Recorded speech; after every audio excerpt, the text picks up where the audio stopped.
Cadê? Aqui, a gente e a galera aqui do Live no estúdio, hein? E já voltamos para poder falar sobre Carla Zambelli e o hacker Walter Delgatti.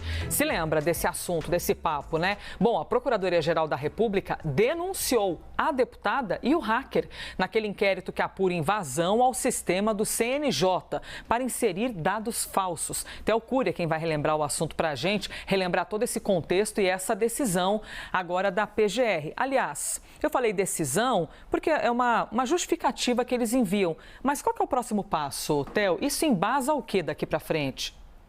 Tecnicamente, é uma denúncia. A decisão vai ser tomada pelo ministro Alexandre de Moraes de aceitar ou não essa denúncia. Mas a gente costuma falar também decisão, o ato, né? Ele decidiu denunciar. Então, tá tudo certo. O Procurador-Geral da República, o Paulo Gustavo Goné Branco, ele apresentou uma denúncia ao Supremo Tribunal Federal contra a deputada federal Carla Zambelli e o hacker Walter Delgatti Neto. Vocês vão se lembrar dele, que foi o responsável por vazar diálogos, invadir o celular e vazar diálogos de integrantes da Força Tarefa da Operação Lava Jato em Curitiba, como Deltan Dallagnol e o hoje senador da República, Sérgio Moro.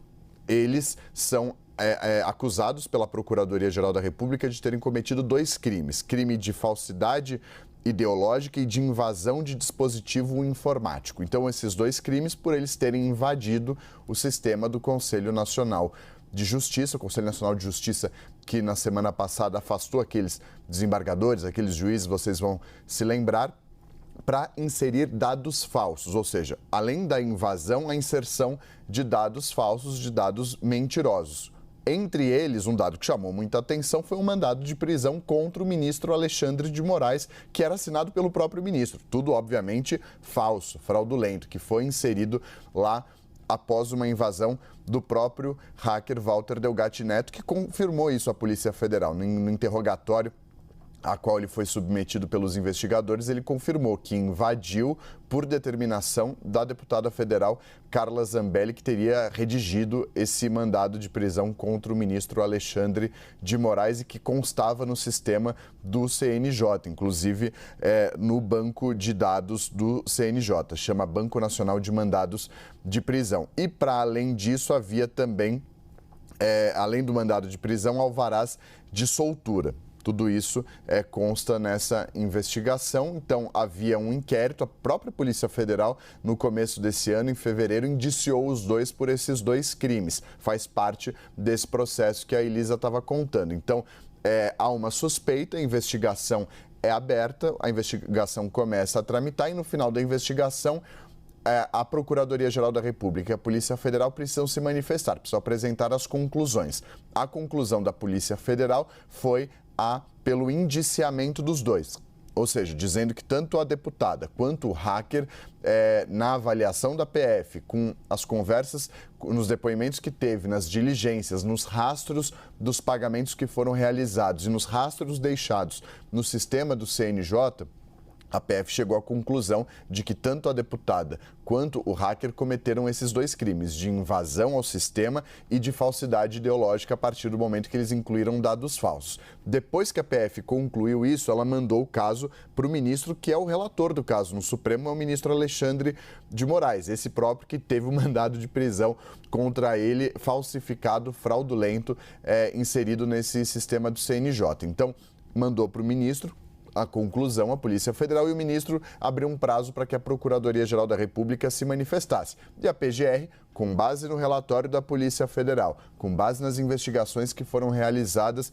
nos depoimentos que foram colhidos e nos elementos que foram trazidos à tona, concluiu na avaliação da PGR que houve cometimento desses dois crimes e, por isso, apresenta a denúncia ao Supremo Tribunal Federal. O que acontece agora? O ministro Alexandre de Moraes vai ler o relatório da Polícia Federal, vai ler a denúncia da PGR e vai decidir se abre uma ação penal e torna os dois réus por esses dois crimes. E aí, de fato, o processo começa, mais provas levantadas, depoimento dos dois, eles podem arrolar testemunhas a favor deles ou não. E aí, o Supremo, no final das contas, vai decidir se a denúncia for aceita, se absolve ou se condena os dois por esses crimes. Theo Cury conversando com a gente, trazendo então todo esse contexto e a apuração dele ao vivo aqui na CNN. Vamos em frente, hein? O ministro da Advocacia Geral da União, Jorge Messias, virou o principal elo entre o governo e a bancada evangélica. Pois é, o advogado-geral da União, está aparecendo aí, ó. Acabou ele virando esse maior elo com a bancada evangélica, porque ele é um religioso praticante, né? A apuração é da Tainá Falcão. Messias tem conversado com líderes religiosos para tentar diminuir a resistência do grupo com o Planalto. Inclusive, Messias, aquele lançamento importantíssimo ontem do governo federal e tudo mais, ele estava lá sentadinho entre os ministros.